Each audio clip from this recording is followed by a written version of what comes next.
like a little side note. I think you know more than me, but I don't know about like 100K USD by the end of year. I could see it like maybe early in the winter of like 2025, if not like Marchish, like or like the summer of next year. But I guess if you like you know like quite a bit about like Bitcoin and cryptocurrency, so I guess it's not off the table for 100K by the end of year USD.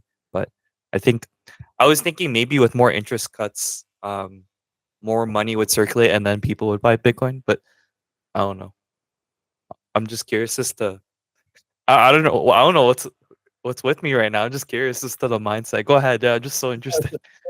So let me respond first before I pass it to Tristan. I just think that like right now, September, which is the month that we're in right now, is historically the weakest month. It's historically the worst month for Bitcoin, right? So if you look at the fear and greed index, we're at like 30 something, which is in fear. If it's like below 25, it dips into extreme fear. So we're at like the low end of the fear range. And we're at risk of dipping into extreme fear if something bad, if we just have one bad day in the stock market or something, right? So it's really hard for people to see like how high Bitcoin can go because we're at the depth of like a local bottom, or we're I don't know if it is the bottom. It could go down even more. Anything could happen, but like I'm just saying, I think we're near a bottom if we're all not already, if we've not already hit it already at like the 53K mark, which was I think where the lowest was recently. But in any case, uh, if you like look into the pattern of Bitcoin, I think it's like like almost all of the Bitcoin gains, like 80-90% of the gains are made within just like a few weeks, right? Like 14 to 30 days. I forget what the exact number was, but like 14 to 30 days. So like 2 to 4 weeks. If you were in Bitcoin for those like 2 to 4 weeks, that's all you needed to do to capture like 80% of the upside of any cycle, right? So and I think if you talk to Bitcoiners who were in this space before this cycle, either back in last cycle was kind of like a muted cycle, I would say. So it didn't even go up as much, and that was because the Fed started raising rates and stuff, which I would argue neutered it. But if you talk to people from the cycle before that, like 2017, where it ran from like I don't know less than $1,000 to $20,000, there are days when like I've seen Bitcoin YouTubers talk about this on their videos and live stream where it's like there are days when Bitcoin goes up so much that you feel dirty. Like you're making so much money that like you feel guilty, right? Because like you start thinking about like the starving children of Africa and stuff like that, and you're like sitting there making like thousands and thousands of dollars every hour. Like literally like every hour you make like thousands of dollars, right? Like there are days when Bitcoin goes up that much. And it's hard for us to fathom what that feels like because again we're sitting in like the middle of September, the weakest month for Bitcoin, and we're sitting at a local bottom, and it's hard for us to imagine that, right? But my prediction is that you're going to see those days again at some point, if not by the end of this year, then maybe sometime in 2025. But uh, yeah, like unless this cycle is somehow fundamentally different, which I don't think it is, right? And the Fed is actually cutting rates into a Bitcoin bull cycle, which I think it's just is massively bullish, right? So my prediction is that you're going to get those days again where you feel dirty for making so much money. But yeah, Tristan, pass it off to you. I've done a lot of research and review of kind of the pattern for the last couple cycles for Bitcoin itself. And to be clear, I understand that past performance does not predict future results, right? I'm not stupid. I do understand that the history does not mean the future will be the same. But with regards to Bitcoin, it does behave in a more predictable fashion in that sense because of the fact that there is kind of a multitude of factors that run into it that all tend to accumulate towards the end of the year. We have the election there's always there's basically always been an election in line with the halving event, like the same year, because American elections are every 4 years, which is always a factor. And then we have a lot of other features, such as like the supply of Bitcoin, its availability, that I think it takes a while for there to be any sort of impact from the halving event itself to actually be felt. And well, I don't think that will be necessarily supply constraint per se. I think that we will start to see the impacts of there being lower supply, even if, it's not necessarily it's not that you can't buy a Bitcoin. It's more so just that the sellers of the Bitcoin are expecting a higher amount of money in order to be convinced to sell the Bitcoin, right? So from that perspective, it seems to take about 6 to 8 months for that effect from the halving to kick in, which typically has the bull run starting in October or November, somewhere in that range, where Bitcoin starts to take big gains and starts to gain a lot, and that is the year of the halving. And then we usually in the past have we tend to get a local high in January or February, which is kind of where I'm aiming to take a lot of profits, is that in that range, late December, January, somewhere in that range, all my Bitcoin miners, etc. And then in the previous years, we've had the full bull run finish in the following year, aka in this scenario be 2025 in January, December, January, November, that time frame.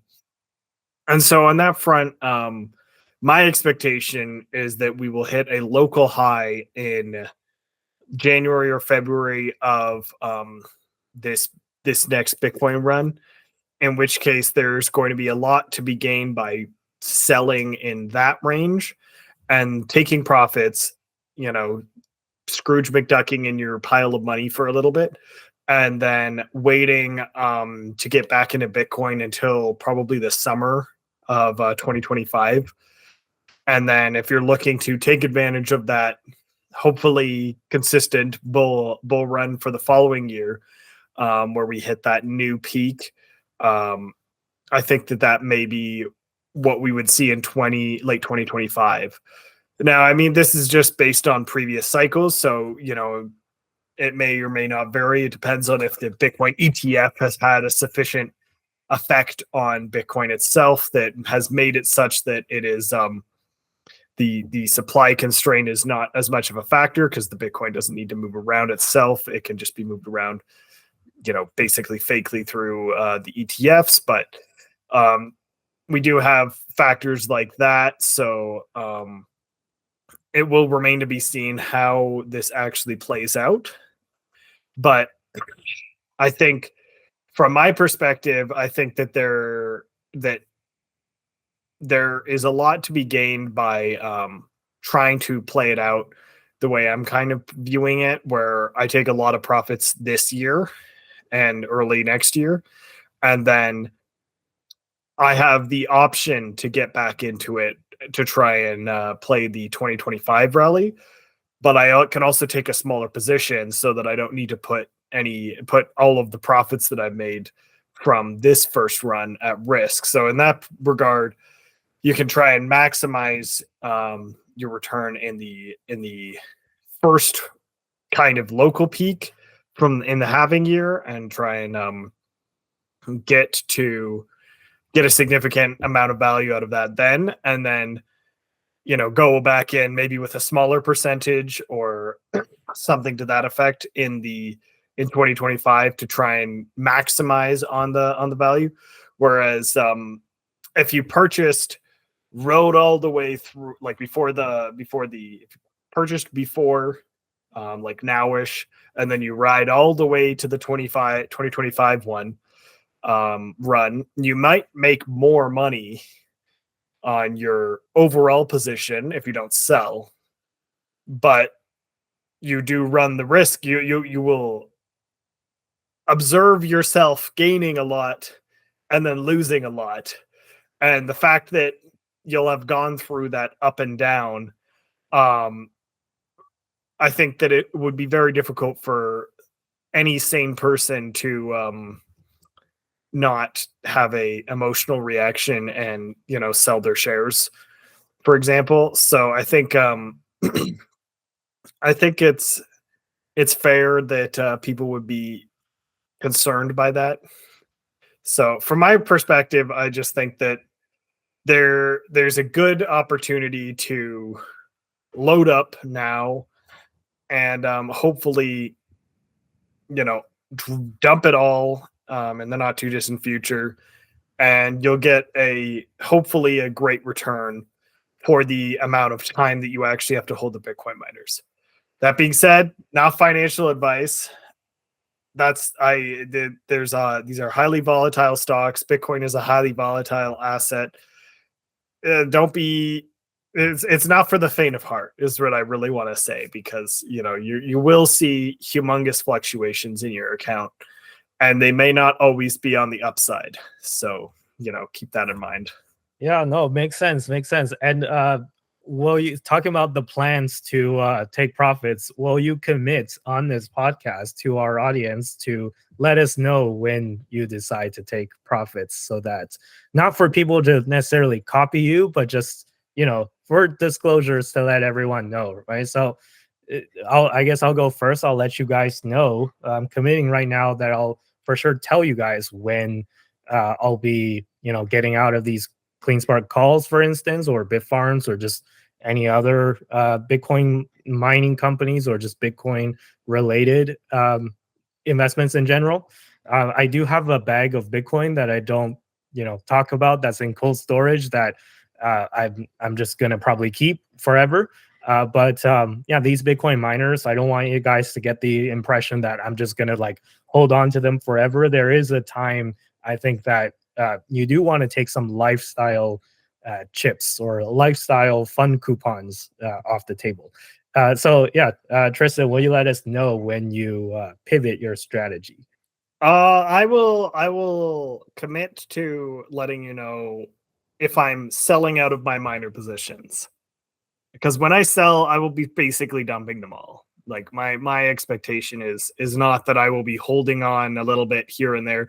My expectation is will be a clear sell everything, and then we'll see what happens in 2025 on that front. Dom, do you have anything you want to add, or?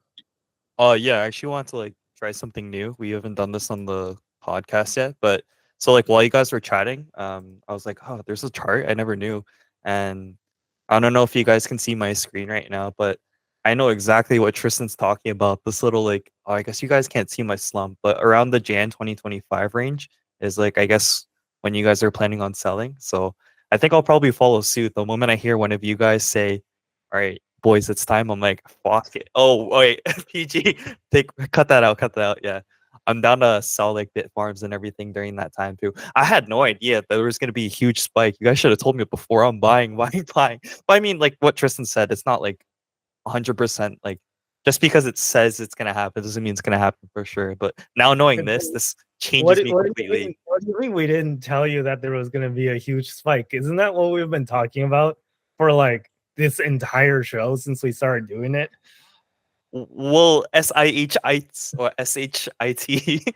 But yeah, no, I didn't know about that chart. Yeah, now that I know about the chart, this is eye opening. Okay, this makes more sense now. Okay, I will fall suit too as We well. literally talk about this stuff like almost every episode, but I mean, better late than never, right? Like, don't worry, Dom, we got you. We'll tell you when it's time. Like, I'll just call you and be like, it's time, and then hang up. Like, no explanation, no context. It's time. Yeah, yeah. To be frank, I was 10 years old when I found out about this chart. But yeah, I guess if you want, we can move on to the next topic. But just quickly, if you want more bull fuel, I'll share my normalized stock prices. This is percentage gain over here on this axis. This is the time frame. This is for 2021. So, and these are the different Bitcoin miners that I had included in this selection. So you can see there are some of them that in 2021 went up massive percentages in this kind of short time frame.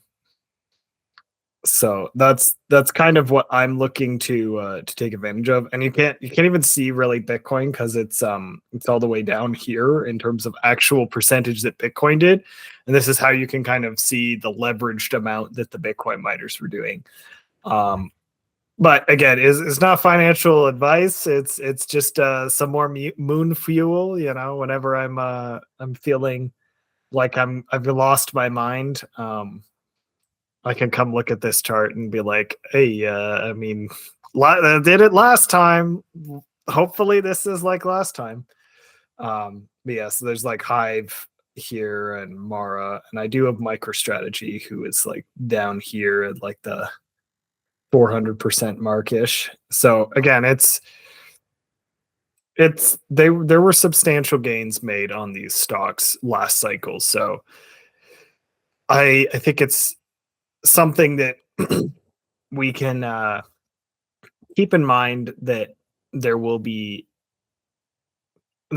is a potential for a lot of gains here. So you know, not financial advice, but